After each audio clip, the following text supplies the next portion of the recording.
Boa tarde, são 5h58, menos uma hora nos Açores.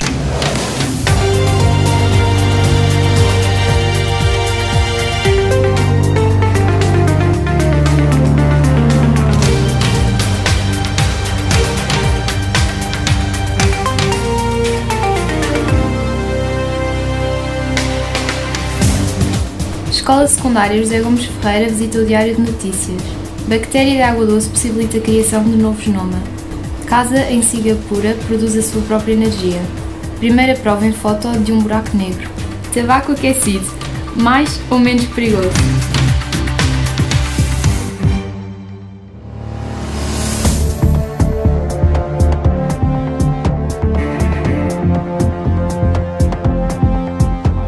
Equipa de cientistas da Universidade Técnica ETH de Zurique, liderada pelos irmãos Matias e Bit Christen, conseguiram, através de um algoritmo informático, produzir um novo genoma a partir de uma bactéria de água doce. Caulobacter crescentus, o nome científico desta bactéria, possui um total de 4.000 genes. Esta criação apresenta um contributo muito importante para a biotecnologia. Em direto da TSF, os repórteres do Falante de Ciências, Rafaela Silva, Mariana Henriques e Camila Durão.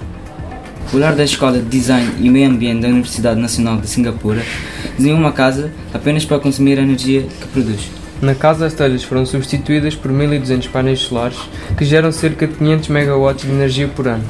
O campus universitário de Singapura pretende ainda reduzir o seu gasto de energia entre 40% e 60%.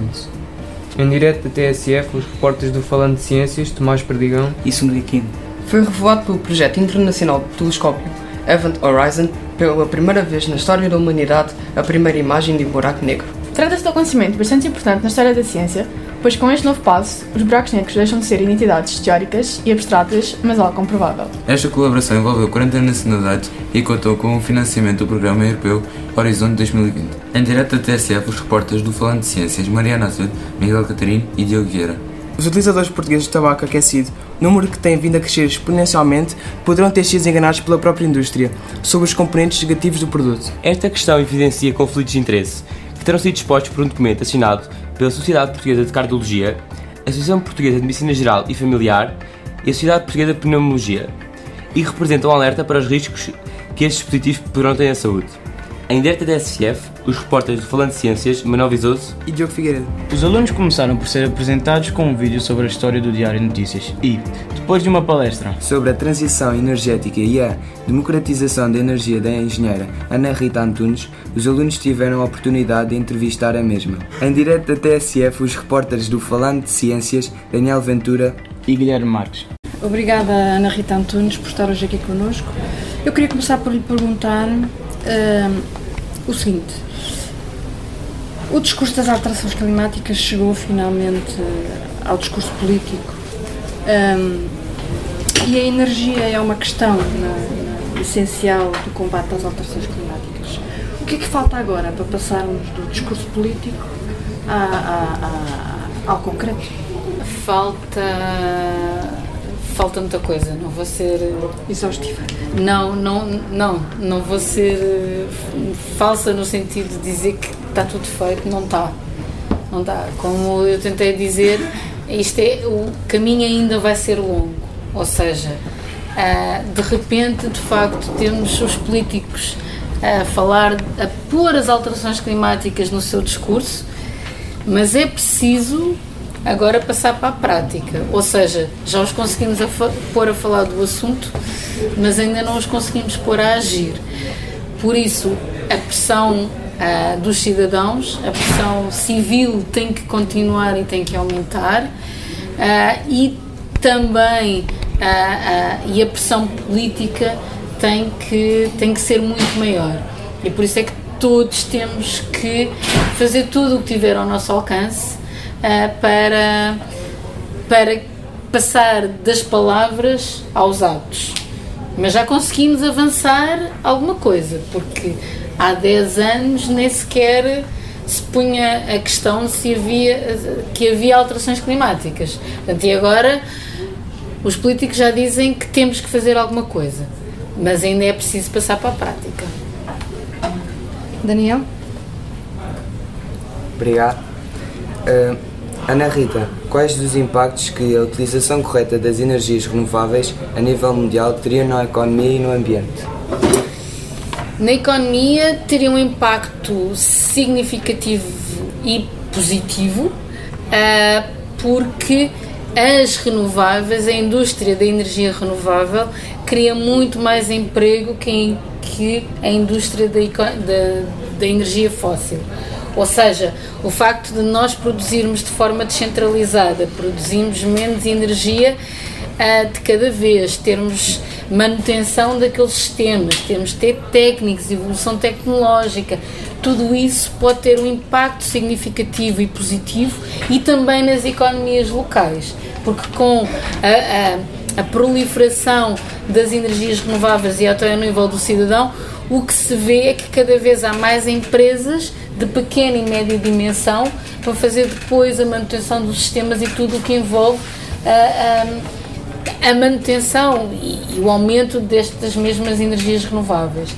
Depois, ao nível da sociedade, tem um efeito claro na diminuição drástica das emissões de gases de efeito de estufa e que tem um efeito de estarmos a combater na prática a maior fonte das alterações climáticas, ou a maior fonte do problema das alterações climáticas. Guilherme? Obrigado, Daniel.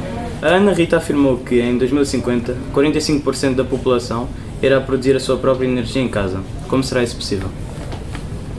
Em primeiro lugar, precisamos de um enquadramento legal que permita. Por exemplo, já há países europeus onde as pessoas que vivem num bloco de apartamentos, num prédio, podem se juntar para produzir e consumir coletivamente a sua energia. E isso não existe em Portugal, ou seja, o enquadramento legal ainda não permite que cada cidadão possa produzir energia para consumo próprio, mesmo que tenha espaço e tenha condições para isso, quer em termos de espaço, quer em termos financeiros. Portanto, o primeiro passo que é preciso dar para que isso aconteça é, de facto, mudar o enquadramento legal para que seja possível que todos os cidadãos possam produzir a energia que precisam para viver. Finalizando, indique de que forma podemos, individualmente ou em grupo, contribuir para alterar o rumo do aquecimento global e o que é que acontece se chegarmos a um ponto irreversível. Nós, enquanto cidadãos, podemos fazer várias coisas. Uma é, de facto, mudar os nossos hábitos, não é? Aquela história de por o meu amigo não fazer, eu também não faço, porque sozinho não vou mudar o mundo, não é verdade. Vejam as greves estudantis climáticas, não é? Que começou com uma colega vossa num ponto do mundo a fazer greve e de repente há milhares de estudantes a sair à rua numas sextas-feiras também para fazer greve.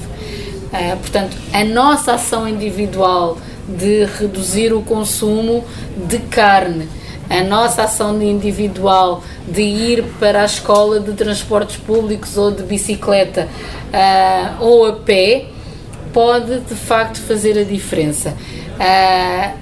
O que é que acontece? E depois há a pressão política, não é? Há a nossa ação individual e há a pressão que os cidadãos podem fazer.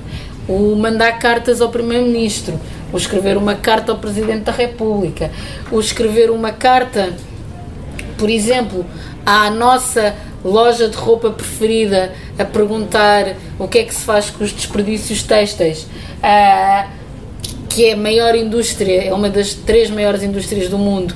Tudo isto faz parte da nossa pressão política que cada cidadão pode fazer. Portanto, podemos de facto mudar o mundo. Temos essa capacidade. E o que é que a segunda parte da pergunta é o que é que acontece se for irreversível? Não sabemos. Por isso é que não queremos lá chegar. Obrigado.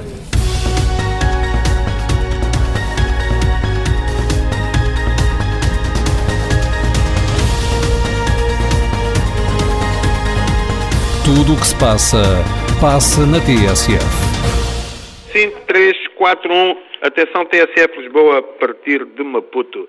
Portanto, será o lançamento da primeira pedra no 97º aniversário do Vitória de Setúbal. 97º, 97 anos.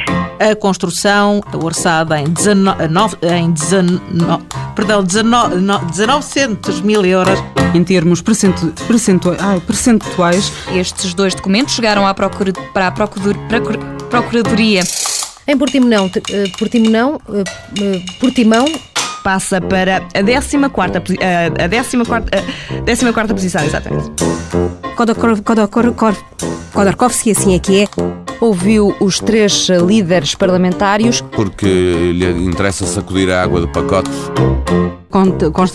Constrata com o resto da União Europeia. No caso do apoio direto anual e bianual do Imperador Júlio César, no anos 40. Que hoje viu rejeitado um pedido para suspender o leilão. Ainda por cima, o árbitro mandaram... Isto é que é triste. TSF, 30 anos. O amor à rádio nunca acaba.